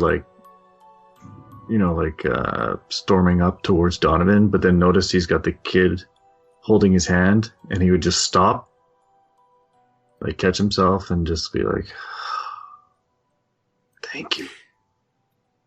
To be clear, Donovan not only has this kid's hand, but he also has a dead man's body draped around his neck like a scarf. Yeah, he doesn't care about that. Okay. Just wanted to paint a picture. Then he'll go up to Donnie and just be like, "Oh, okay, thank you for coming through. That means a lot to me." yeah. Don't worry about it. Okay, I don't want to really talk about it right now. We should just get out of here. Yeah, I don't either. I just kind of like, if we storm out of the place, as we walk by the fangs that are there and the people in the cages with the body on my shoulders and a kid holding my hand, I'll just tell the fang like, well, I hope you fuckers enjoy your city. Oh boy. Okay. These guys are true dirtbags. So you might even hear some snickering coming from like that weird where who did that? That kind of thing. Like it's somewhere. But I'm gonna give you as an option if you want. We can go just a little bit longer because you don't have to go back through the city. There's a way down these hilltops that would lead you back to the main road if you'd like. Yeah. Yeah. I don't think we're gonna camp out in the city. No. Okay, I kind of figured you didn't want to stay at the local inn. You didn't want to like hang out. I think we're good. Kind of Yeah, wanted to we have open one of to, those cages, but I don't want to get caught doing it either. So Right. Well, I get the feeling we're gonna come back eventually, and you're gonna get to wear that armor when we do. yeah, Mhm. Let's pick things up an hour later. And that rain is going to let up a bit. It's drizzling and stuff like that, but it's those big ploppy raindrops that you hear hitting leaves above the canopy. So it's like plop, plop, plop. It's that kind of it's kind of rain that threatens to pick back up or completely stop within a few minutes, and you don't really know which is which. And as you trek along, your mud-laden boots are just going to almost get stuck a couple of inches in the mud, and then it's a real rhythmic, like. Ugh. And you guys are about an hour away now. At what point would one of you turn to the other and just start launching into a conversation about what just happened? Is it a... Do you figure there'd be a strong silence after the fact where you're all just thinking about it? Or would you all be itching to just like, what the fuck was that? Like, Yeah, I think Donovan definitely is itching to talk about it. Okay, so... Yeah, I think we just want to get away from any prying ears. Mm-hmm. Evan's in thought, but open for conversation. So Ubo has a thing to say, but he can't say it to everyone. He actually specifically kind of tries to nudge Maddie far away from Eric, the little kid. Mm-hmm. And so once they're kind of far away from where Eric might be able to hear, he says to her, "Do you see now why they all have to die? They all become like that." And he points back toward the Countess's manor. "Someday. We are supposed to die. And they cheat it.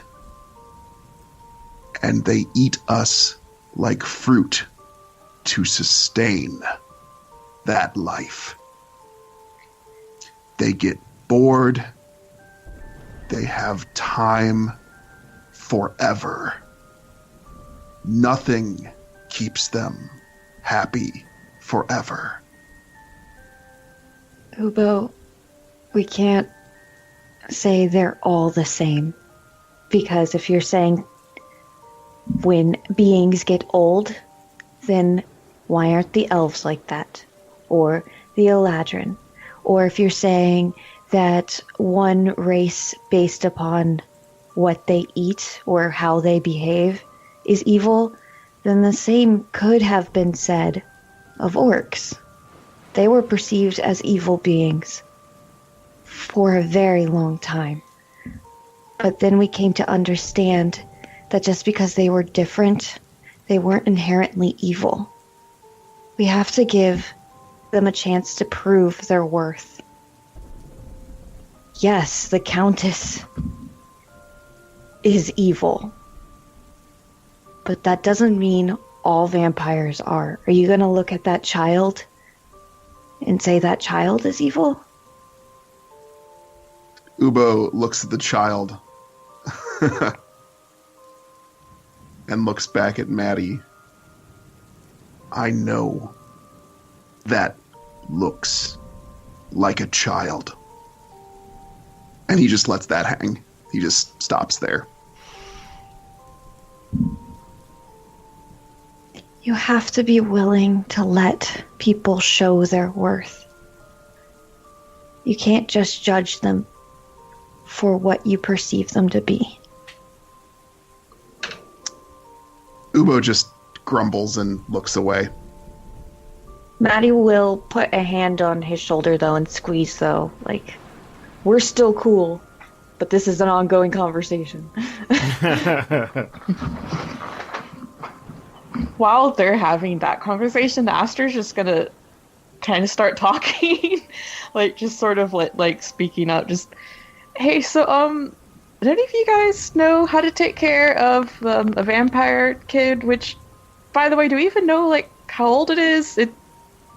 Kid might actually be older than this, which is kind of weird when you think about it. We can just ask him. Boy, Ask her. It's fine. It's fine. I'll ask him. is anything fine anymore? Because that was definitely not fine. All of that. We're all alive somehow, so I guess that's a good thing. Yeah, let's start with that. Let's. It's a little early to. It's a little early to get frazzled. Let's keep walking a bit, and then we can decompress. Eric, how old are you? There's going to be a silence because well, there's a lot, right? Like, this kid wasn't wanted by the person who killed him to have him. Mm-hmm. Mm-hmm. And it gets worse. Well, right now he's being talked about like a problem, right? Like it's and there's going to be a pause, and he's going to kind of speak up. I'm 10. Oh, you're all grown up. He'll give like this forced smile. My name's not Eric. He'll, Donovan will get like to eye level. He'll get on one knee. What's your name then? It's Clifford. Clifford Turner. Does your mom know a lot of Erics? There is a hard swallow from this kid. My mom's dead. I'm sorry. What did you think of the Countess? Oof. The benefit. Oh, Sorry. let's not decompress and get into the heavy stuff right now. Okay, He Tom. doesn't deal with children much. He's gonna look back toward the castle. Let's just go. Yeah, right. Just before we go, I'll just be a minute, and he props the body down on the ground that he's holding, and he starts digging a hole just to get that over with. And like, go. I was wondering if you were going to take him all the way back to Winterhaven. Well, I mean, do we know this person? Does he have a wallet? Like, do we know it's Trent? We don't. Well, this guy has got a kind of a moppy head of sandy brown hair, dressed like one of the Fang members. There's scarring around his neck where he's been bitten multiple times. And if you were a betting man, you would say that she let him heal just enough to replenish her Capri Sun and bite him again. Mm-hmm. Yeah. Here lies a poor bastard. He's gonna... I guess while other people are talking, he's gonna kind of like do that in the back. Tell Clifford to go talk with Masoka. And he'll do like just a quiet, quick, like handmade DIY prayer for the guy, without mentioning a monitor. Really, just like, I guess, go back to the earth and fertilize some good grapes. The end. Very like, go on, get out of here. Be one with something. I don't know. I don't know. It's not your A game. No. Could I get one of you to do me a favor and roll a flat D20? Who won it? Yeah, I was gonna say, who wants to do it? Oh. There it is. There it is. Lucky 7. Oh, I'm sorry. I clicked that. I didn't do that. That is a 7. As you're speaking, Again, you're outside of the city of Dawnhurst. You're to the east of it, actually, right now, the southeast.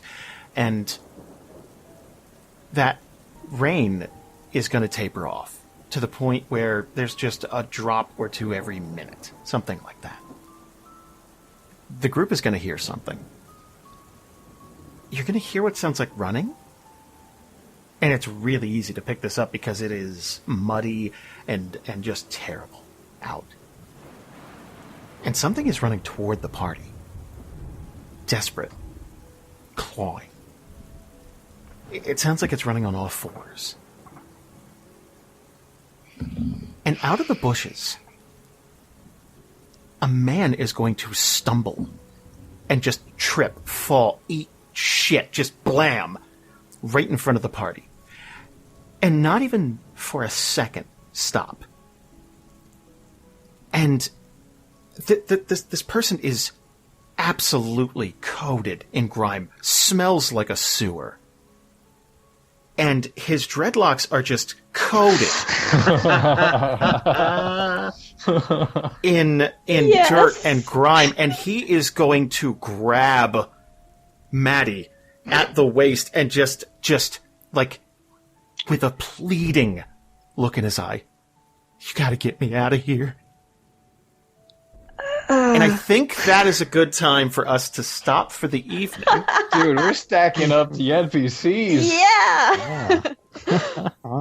Oh, it got dark. Congratulations, guys. Woof. Whoa. Does everyone know who that is except for me? I think so. Yeah. It's Trent. It's Trent. Oh, okay. Yeah. There's a lovely young gentleman who hit on members of the Group B party. And he's a member of the Fang, or was, but you get the sense that he's a dopey kid who probably got roped up in shit. Mm. We're gonna queer eye him, so then like everybody's gonna love Trent. Yeah. Stick with us, Trent. That was great. I had a lot of fun. That was Ooh, what a tone setter. I'm glad we got out of there. Coming dark. What? Yeah. How did that turn out in your heads versus what actually happened? I'm curious. I thought she was going to take one of us as, oh, well, you can't all leave. Yeah, I'm letting you leave, but not all of you. I felt like we would be more confronting her, or like being more abrasive, or more like I felt I was going to be more snarky, stuff like that, or Ubo was going to be more like defiant. And I kind of feel like we all got scared.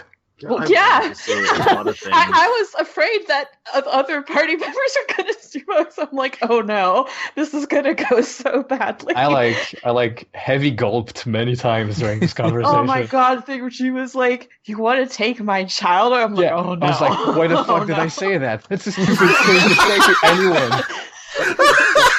As you said that she turned a child, I've never been more angry at an NPC. Like, Yeah. What are we supposed to do with this kid? He's never gonna grow up. Like, what are we? I love that. Now we're like, okay, do we go east where we wanted to go, or do we go back to Aubrey? I know. I'm like, Freaking Aubrey, because We- now we have to like give this like, hey, here's these like rules that are stupid as shit. yeah, we kind of Yeah, have so I to. guess we go back warn to people. Aubrey. We like, Hey, you can go Drop. back, but 5% of you.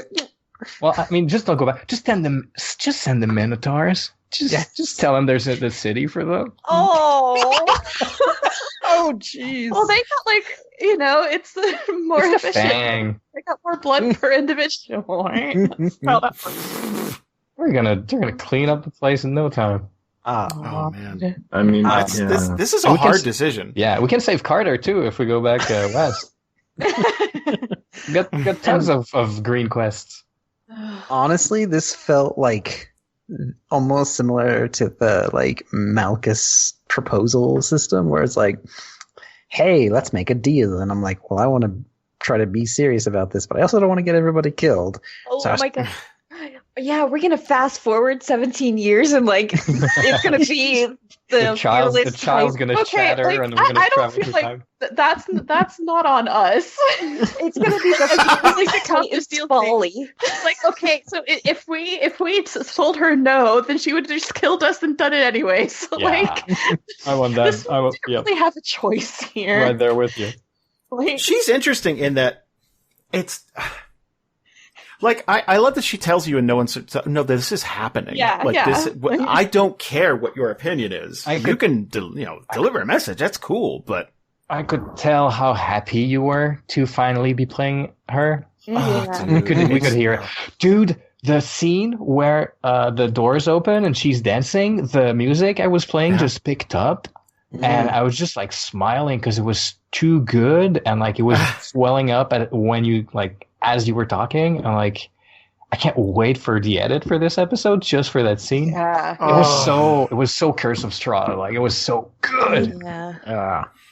there's there's a happy coincidence that we got artwork for her Yeah. before this episode. It was just we're just going down the list getting stuff done, but like just seeing some of these characters I see them in my head, and for the first time it's like, holy shit, like I get to show these off. That's really cool. Like it's been so many years that you don't realize it until. Do you want to see her all vamped out? Yes. Oh yeah. She's been open on my table the whole game, and I just like I'm just staring at her the whole game. I was trying to roleplay hardcore, like when she's staring at my eyes, I'm like staring at the eyes in the picture, and I was just like trying to go all in and channel it as much as possible. She looks so nice in the picture. Well, she seemed nice. Oh jeez. I'm glad we didn't see that. Glad we didn't get to that And part. that's why I didn't speak. Yeah. Ahsoka's a real MVP. Yeah. We're not throwing a turkey leg at her. There was a brief moment where I almost said lightning bolt when she broke that dude's neck. God. I had my turn on dead and like righteous flame or whatever up, like my two strongest attacks against vampires. I might need these. I was calculating, like, okay, if we like break one of the windows, can we get out? Just bail. Let's see, we're 3 stories up. We're okay. What are our chances? I was looking at my spells too. I noted which ones would be least effective to most effective. I want to come back. I want us to come back at some point and continue that story point. We Like, might have to have a crossover for that with every group. Yes. gonna recruit an army. Maybe for like Bad level group. 17. Like right at this moment, all Uba wants to do is like, let's not get on like some sort of like low stakes academic kind of quest. Like Ubo needs to kill something evil so badly instead of just being kicked around and exploited by something evil, because that's happened like twice now in his recent history. Well, I got to imagine that that's a real hard thing for him to reconcile too. If you guys walk away from this castle and then you're like, well, anyway, this farmhouse needs attention. Well, let's go over. I got to imagine that's got to be. It's like, we know that this chick exists now. Yeah. We've met her. It's a tangible threat. We know what she's going to do. What are we going to do about it? Yeah, like Ubo wants to live to train to be strong enough to kill her right now. Ooh. Well, if Yeah. you want to Good. kill something evil, I think that the party probably needs it at some point after, or like have a discussion about, okay, what are we doing now? Because there are some interesting things, I think, with what we said before in the past that we could go to. Can we like research what the greatest vampire killing weapon in all of Theria is and go searching for that? I think it's the round glowing Christmas ornament. Oh, hey, hey, look, we're going to go back Yeah. to robbery. And when Ubo and Maddie were talking, I literally the same thing would recognize. I was thinking like, yeah, we're not strong enough. We need to get stronger. And so then it was that pull of, ooh, I want to go back to Umaniro and see if I can get Yeah. stronger. I Yeah, also want to you know, train more. like take care of some business in Brightport, level up some, do some grinding, you know. I need to kill those wild boars. Like, Yeah, exactly. Well, I think you mean feral hogs. Oh, classic is about to come. Oh, sorry. You know, it's It's interesting. I know you're joking and stuff like that, but during that conversation, I didn't get the feeling that it was a meta decision where you're like, oh, we're not a high enough level. I get the feeling that you just felt, I don't even know if it was outnumbered, because I don't know if you were looking at the Fang as a legit threat. No. No. No. Not really. I don't think compared to her, like, they're even a consideration. Like, I mean, yeah, like they're definitely like, we are technically outnumbered, but like it doesn't even matter at that point, kind of thing. And Right. And just, it's a, I was going to say, just from a meta point, like, I have a spell that could probably take them all out if they were next to me. damn. Because Destroy Undead at level 5 gets rid of low-level vampires, so... Oh, you could probably blade up some vampires at that point, because they're definitely spawns, like less than spawns, some of them. Yeah. Yeah. But I think it's like, in my head, I was like, well, like, I don't really have an indication of whether or not we're strong enough to take her. It was such a hard decision, and I feel like the story projected her strength, and so I judged it based on that. Yeah. And that's the thing on my end. I don't want to, like, okay, I didn't want you to walk through the door and she's casting crazy high level spells. Yeah. And she's a bat, and like, it's her confidence and the way she carries herself that you get that. It's like, okay, she thinks she's strong. Like, I mean, I don't know if I want to risk it, that type of thing. At least that's what I was going for. And it worked. And even just, like, how she was living to prove that she has all of that. Like, And the fact that it's like Dawnhurst, like an entire city, couldn't do anything about her for how many years? Like, it's just kind of like. And also, I was thinking, so like, because we kind of mentioned it at the beginning, like, we don't know, like, what got rid of, like, the demons and stuff. And we saw the demon body, so for all we know, like, she could have done that or something. And just kind of like, man. Funny to enough, take over the city. I did write all my questions, and I wanted to, like, replace, like, ahead of time, because I wanted to, like, think about things I specifically wanted answers to. The top one is, were you responsible for removing the demons? Was one I was coming back to. Oh. But it just didn't play out, because I And again, just felt better. depending on how much you trust her, because she's like, well, I didn't do it. Like, that's like, it's, and again, almost like it's genuine on her end. It's like, that's hurtful. Why would you say that to her? Of course I didn't do it. But, like, of course that's something you'd think. Yeah, I just wanted things to, like, kick off the conversation and just play into it, and then the strength of, like, the magic keeping the place pristine on top of whatever she's doing, and then just, like, all this fear that she has. It's like, I didn't want any of the questions to be demanding. Right. And you guys did amazing in that regard of, like, walking that razor's edge of, well, we need to have you be responsible for things and tell us, but we're not in a position to demand. Except for your son. I demand your son. Yeah. Yeah. What the That's all. I did not see that coming, and that was a hard one. It's like, how would she react to that? Like, that's weird. Yeah, that just goes to show you that Donovan, like, he'll just roll with whatever Masoka's telling him. So. Yeah. And Ben's just trying not to let everyone die. I'm kind of happy it turned out good. Yeah. Yeah. I mean, for now, yeah, totally. for now. And And just for the record, we're telling the people of Dawnhurst not to come home, right? Yes. Like, we're Yeah. telling you. Yeah. Okay. I mean, I feel like, like Nobody go. We tell them what the deal is. I mean, it's kind of like, Oh, yeah. It's time to bring back the disease in the city. I mean, you know what I mean. And then we go buy the trebuchet. Oh, yes. I do like the Minotaur idea, though. I mean, We're going it's to a win-win. something if we plan on pursuing that. Yeah. I mean, it's just a suggestion we can give to the Winterhaven Council. Hey, you could tell a Minotaur to have a place it can go. I don't care.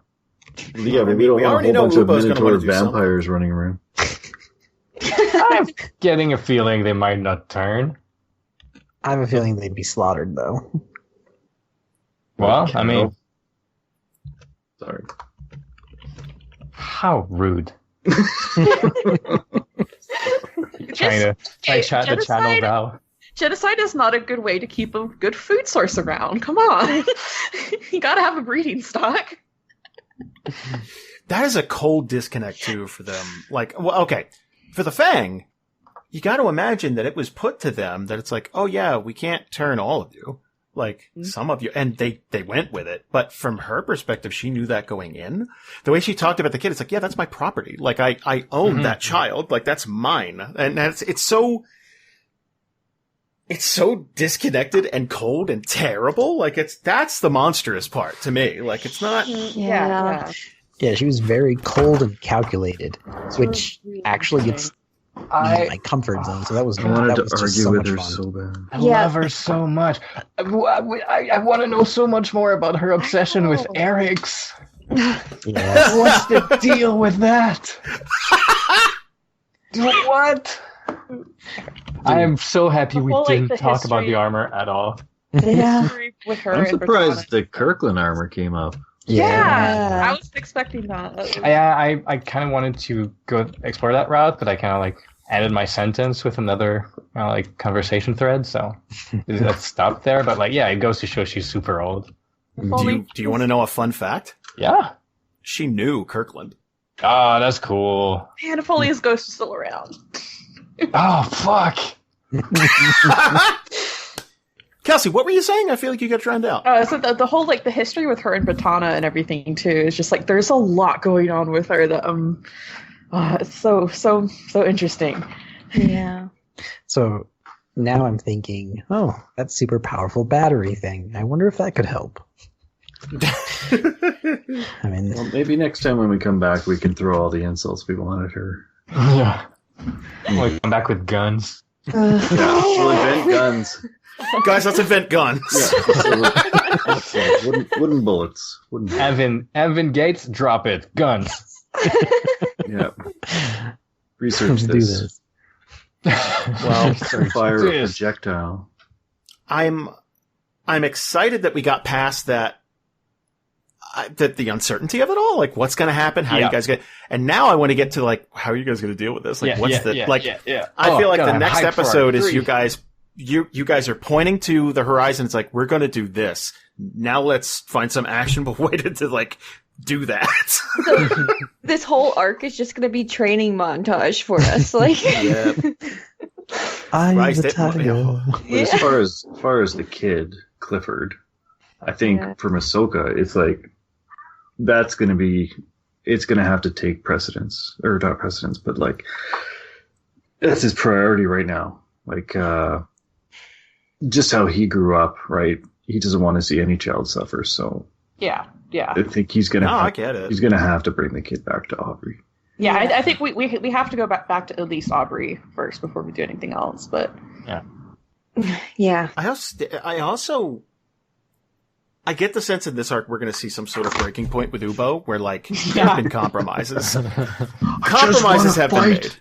Yeah, and it's getting to the point where it's like, all right, like We need, yeah. I mean, there's a lot of that going on. Like, what just happened is kind of fortuitous because had he not made so many mistakes in rapid succession, he would not be as careful as he is right now. Right? I get the feeling that if that explosion didn't take place, that scene with the Countess would have went completely different. Yeah, like he's still repressing a lot of personal brokenness. And yeah, like he needs a win, but he's gonna try to do it far less carefully than is his nature, or far more carefully than is his nature. So yeah, he's really following everyone else's lead and just like looking for a way to make it work. He's growing. character development. Yeah, he's experiencing challenges. Let's put it that way. I loved it though when you were like standing behind and doing the like muscle. Yeah. That was awesome. That was kind of all he could do. He knows. I mean, he tried to talk to the demon, and that didn't work. And so he knows all he's good for is like brute force or like show of strength. So he's just kind of sticking to his strengths. Speaking of uncertainty, poor Group B gets to find out what the hell is going to happen Oh, yeah. on Sunday, finally. I hope 'Cause they they're- have that Band-Aid, yeah. It's been a long summer for them. Poor Jameson and Alex. Yep. Well, guys, I'm going to let you go. This was a fantastic session. Good job. Yeah. Thanks all.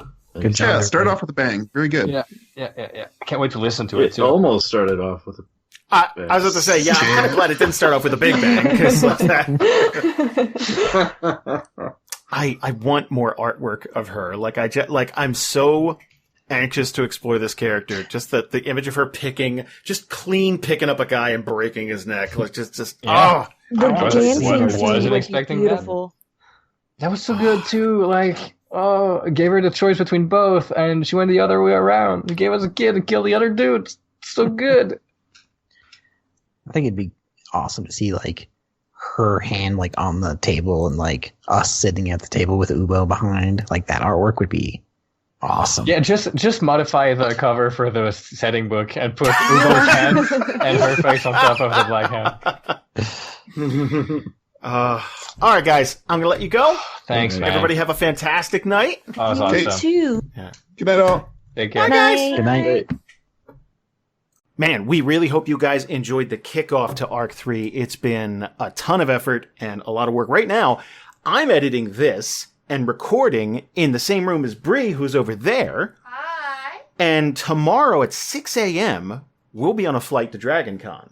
So you're hearing this on the 2nd. Thank you very much for listening. And hopefully either you had a great time at Dragon Con, or you're having a great time, or you're going to have a great time with us next year. But like we said at the beginning of the show, we are recording everything. Video, audio, panels, all the stuff we're doing, plus the regular Patreon stuff that we do each and every month at patreon.com/DANDR. We really hope you guys go check that out if you haven't in a while, because we've added some stuff. We just did our first DM workshop, and that was actually a blast. Those are probably going to run about 2 hours or so. I'm in a Discord channel with people, and then once a month we sit down and essentially run through some problems with them and see what we can fix on the fly and give them suggestions for future games.